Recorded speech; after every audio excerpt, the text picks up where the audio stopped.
බුදුරජාණන් වහන්සේ සිරිපා තබ තබා වඩිනකොට පිටිපස්සෙන් වඩින සාරිපුත්තයන් වහන්සේ වනාහි කල්පයක් තිස්සේ වැටෙන වැස්සේ වැහිමිදු ගණන් කරන කෙනා පිටිපස්සෙන් එන්නේ.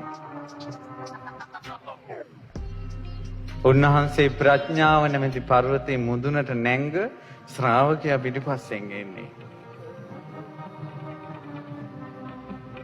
බුදුරජාණන් වහන්සේ පිටිපස්සෙන් එන නීල වර්ණ ශරීරයේ ඇති උත්තමයන් තමයි ඉරහඳ අතගාන කෙනා. මේ මහ පොළොව අනිත් පැත්තට පෙරලා පෘථිවි රසය උඩට ගන්න පුළුවන් කෙනා. මොගලම් මහරහතන් වහන්සේ. බුදුරජාණන් වහන්සේ පිටිපස්සෙන් එන අනිත් ශ්‍රාවකයන් වහන්සේ තමයි.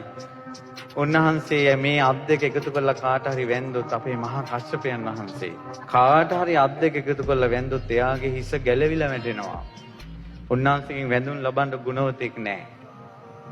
එහෙව් මහා කස්සපයන් වහන්සේ බිම වැටිලා සිරිපා ඉඹ ඉඹ වඳිද්දී එහි අකම්පිත ශාස්ත්‍රඥ වහන්සේ බුදුරජාණන් වහන්සේ. ඒ වැඳුම් ලබන උත්තමයා. පිටිපස්සෙන් ඉන්නේ දූත ගුණෙන් කෙලෙස් දවපු උත්තමයා. මහා කස්සප මහ රහතන් වහන්සේ. විරාගී භවෙන් මිහි මණ්ඩල සොලවපු උත්තමයා.